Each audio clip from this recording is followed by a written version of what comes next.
times you've gone into the organization and whose responsibility is it for safety and health? And you know what you normally get in that situation, right? Everyone points to the safety director and says, he is responsible for my safety and health. He takes care of me. He looks out for me. Well, that's fantastic, but how many guys is he?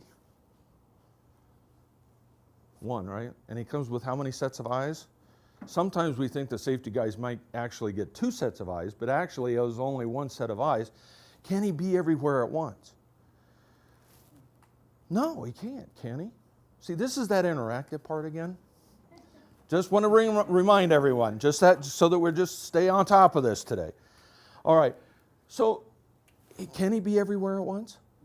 Absolutely not. So we got a challenge here, right? So how do we approach this? So this is kind of the discussion we're going to have today, is that how do we get this employee engagement? How does that interact with what we're trying to do safety-wise? Okay. So in looking at this discussion that we had, and someone had this suggestion and said, you know, I want to get my people more involved. I want them involved with safety a little bit more. How do we do that? Well, as we were doing some research, I ran across this article, and it was in the Professional Safety Magazine, and it basically was called Leading Thoughts. It was the May 2014 edition.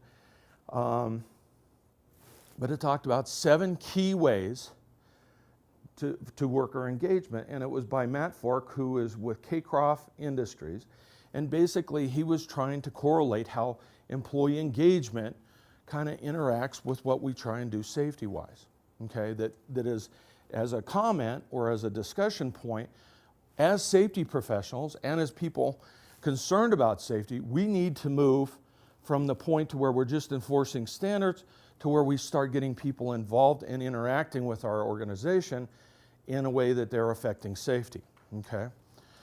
So with that, I went downstairs and I said, you know, this employee engagement piece kind of confuses me. So I went to the experts, right? I went downstairs, I talked to our HR folks, and I said, okay, you're gonna have to explain this to me because I'm not sure if I got a clear picture of what this means. And so after that discussion, I kind of came up with 2 questions that I kind of wanted to start off the discussion with. Now, what was it about the best job you ever worked that made it the best? So what I want you guys to do is at each table, I want you to discuss this, but what I want to know is not so much what made it the best, and as in, well, I really loved the hours and, you know, working with animals or working with other people or anything. Those are all good things. I want to know what made it the best and the fact that how did you interact? What was your relationship with the organization that made it the best? What was it about the organization and your relationship to that organization that made it the best? But when we talk about things, we have to, you know, if you're going to move forward with things, keep in mind there's 4 states to an individual. And you can divide it up even a little bit finer than that if you want to, but we have a mental state, we have a physical state, and those 2 things we address really well. You know, we address people's physical needs, right? They need to be comfortable. The temperature in the room, you know, we constantly are adjusting that when we're in the classroom. That's a physical state thing for you guys. You know, trying to do guarding issues and things like that. All that kind of comes into that physical part. And we try and challenge people sometimes mentally, you know, where we do provide some of those things. But the other two parts, and one part is spiritual, and we have a tendency to leave spiritual more to religion, right? To whatever that, we consider that a little bit probably more off out of bounds for things because people feel a little bit more that's their own personal space kind of thing. But how about emotionally? You guys are all emotional human beings, right? Being human being means you're emotional. And tough guys don't like to hear that because we don't think we're emotional. You know, we don't consider ourselves to be emotional human beings. We think that we make decisions based on the facts, but in actuality, we all base our decisions on emotion. And so this is kind of where this engagement piece kind of comes into play. So a couple of years ago, and I used this, I think a year ago or so, when we talked about this, but there was a guy that had a head injury, and the part of the injury that he had to his head was to the center of the brain that handles the emotional part.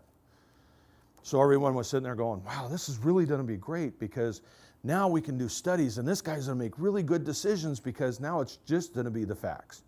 No emotion's going to be involved in this decision-making stuff. What did they find with the individual? Couldn't make any decisions whatsoever because he was too tied up. He didn't have the basis to make that decision. We make decisions based on emotion. These things that we're talking about here involve emotion to a certain extent, doesn't it? How we communicate with folks, our expectations, how we feel about the organization, where we feel our part is in the organization. Obviously, trust, empowerment, all deals with the more emotional side of this conversation. Valued, being part of a team. Are those not emotional-based feelings that we have?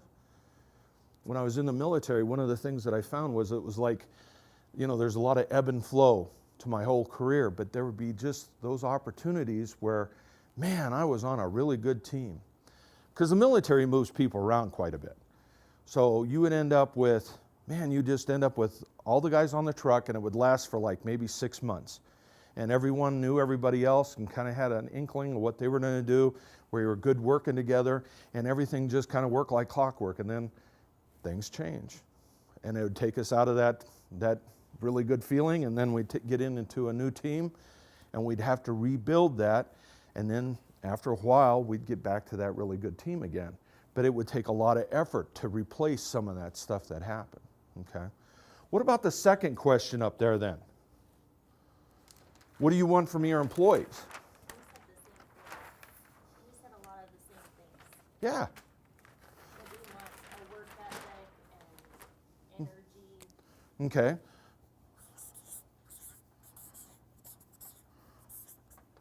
Oh, here we go.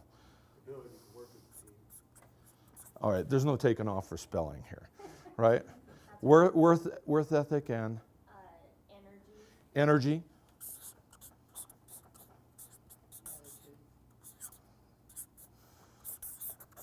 Now, attitude's boy, is that not a dangerous term? Is it not? So if I say attitude, there you go. So we're going to put a little P off over here. Because that really is, when we talk about communication, you're going to talk to someone and you say, let's talk about your attitude. The shields come up, right? And I arm myself because we're ready for that. What are some of the other things that you guys thought of? Anything? A lot of the same stuff. Communication, trust. Okay. Coming from the employees, it wouldn't be so much trust. Well, to a certain extent it would be trust, but there's also some honesty maybe in that. Would be the opposite side of the coin. So if you're going to trust someone, obviously you want to make sure that they're honest.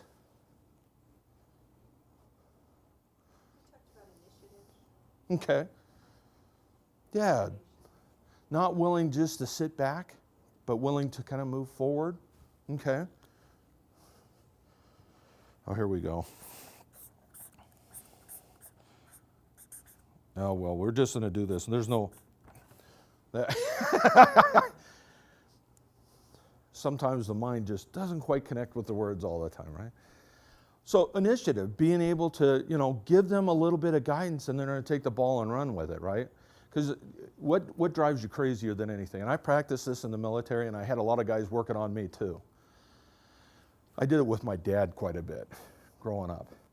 I don't know, Dad, that doesn't seem to work the same way for me as it does you. Can you show me how you do that again? So then you get the other guy to do the majority of the work for you while you're sitting back going, yeah, okay, this works, right? How many people have you seen pull that stunt on you when you're training them? Oh, I'm just not quite getting that. Can you show me how to do that again? So you want somebody that you're going to give them a little bit of information. You want to give them the guidance, but you want them to take the ball and run with it, right? You don't want them to just kind of sit back. The last thing you want to have to do, we don't like those managers that micromanage, and at the same time, I don't know how many of us, I know that I'm a very detailed person, but I really, really don't like micromanaging somebody else either. I mean, I don't like to have to stand over someone and say, okay, now take your tool, and you know, it drives you nuts, doesn't it, to try and do that with someone? So yeah, so there's some things that go here. So you can kind of see how these two parts connect, right? Because the things that you talked about here are basically the same kind of things here. You want people to communicate with you. You want people to be honest with you. You want people to be able to let you know. But kind of think of it this way too, is that when you hire someone, you're basically putting them in a box to start with. Here are the things that, you know, here's the job description. Most of us get that when we first apply for a job, right? They put you in the box. Here's the things that we expect from you. And so then it kind of goes from that point forward, okay?